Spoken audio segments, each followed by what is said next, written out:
Ever wondered if the most intense game show could actually work in vanilla Minecraft? Get ready, because today we're not just looking at blocks, we're bringing the Squid Game Season 3 maps to life, functionally. Can it be done without a single mod or command block? Let's find out. Alright everyone, let's kick things off with our first game, Keys and Knife.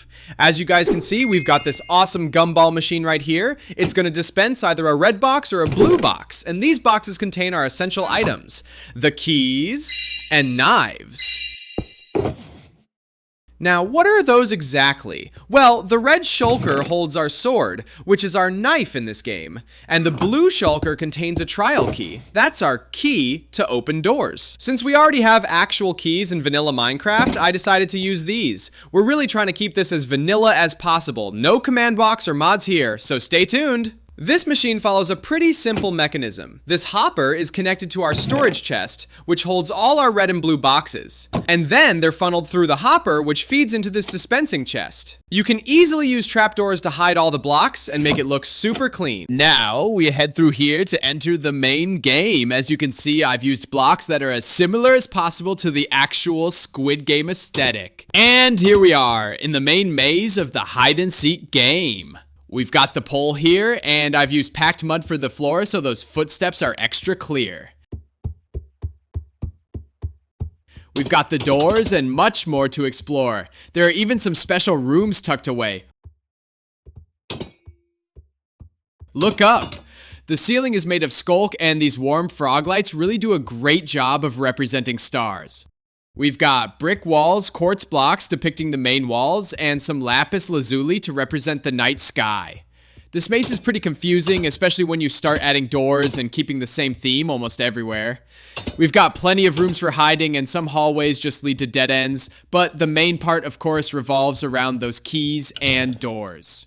The trail key is used right here to unlock a vault that opens an iron door. I've used some simple redstone for this.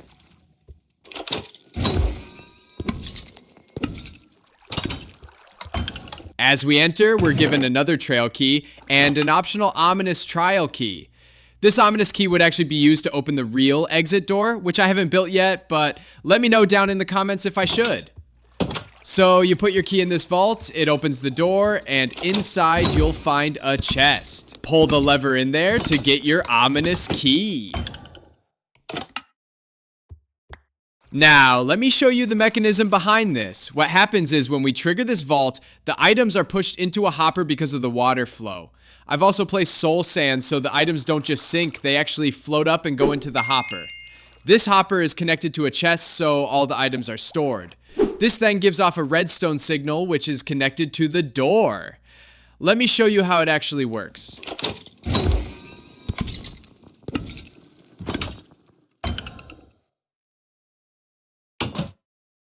Here's once more.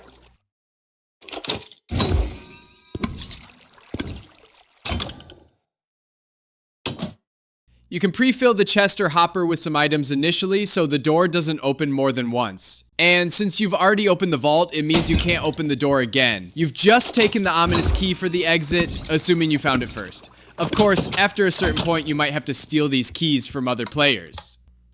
For a brief analysis, here's how the mechanism works. You put a block in the hopper, it sends off a redstone signal to the comparator, which is attached to the repeater, and the items are stored in a chest. For the exit, I do have a brief idea where we'd use 3 ominous trial vaults using the same system we just saw in that room. So if you want me to make a video on that, let me know down in the comments. But we still have 2 more games to go. Moving on to our next game, Jump Rope. Alright guys, here we are for our second game, Jump Rope. As you guys can see, we've got the VIP room over there. We have the room with the 2 Squid Game dolls, which includes the iconic one, and of course the rope itself, along with the track on which the players are supposed to jump. So this is where our game begins, where the players actually start, and the VIPs look on from that room as the game unfolds. Now, we have the rotating rope here, and also the fall, which would definitely eliminate a player. Let me show you really quick. We know that in the actual jump rope game, the rope rotates, but we can't really do that rotating rope in vanilla Minecraft. So I've come up with a more exciting idea, and that is using wind burst to knock the players off the bridge. As you can see, these really knock the player back, so there's no chance of getting back up. These trapdoors here also react to the wind burst, giving you a chance or two to recover. Overall, the game is super fun. You'll have to either sneak or jump depending on when the wind burst arrives. I've added some planks here depicting the rope, which will block off the extra wind bursts. You can add these planks as you want, dictating how high or low the wind burst should arrive. Now, let me show you how it actually works. So this redstone torch is connected to all these redstone, which are connected to these dispensers all the way to the end here. You can add some more torches if you're going to make a bigger version, and the pistons trigger the redstone accordingly because of a redstone clock. So here's how the redstone looks. It's not super complicated. It's actually quite simple. We've used a 3x3 repeater redstone clock with some variable time intervals, which are then connected to these sticky pistons. Here's how a redstone clock really works. I've made one for you for demonstration. So this is a 3x3 redstone clock. And here is the traditional simple redstone clock. As you guys can see, the redstone signal is too fast. So we make a bigger version so that we can add some more interval into it. So it's just that redstone clock, but bigger. The redstone clock activates and gives off a signal to these repeaters, slowing the signal down, and then it's connected to these pistons. Since there's a time interval, the pistons move after a few seconds. We can also use redstone here for direct input. Just make sure to use redstone repeaters accordingly. And for the best output from all the dispensers, you can position the torch in between these dispensers.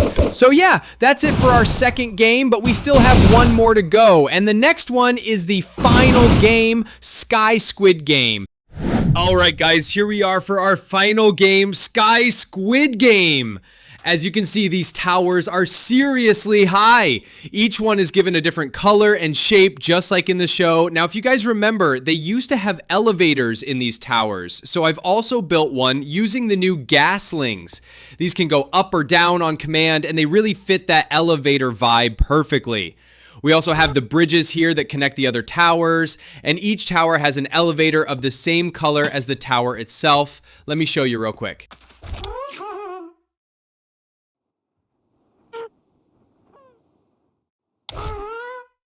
You can even remove these bridges after use to keep everything super clean and tidy. And then we have the final red circle on which our Squid Game Season 3 adventure ends. As you guys can see, the VIP room up there, watching it all unfold.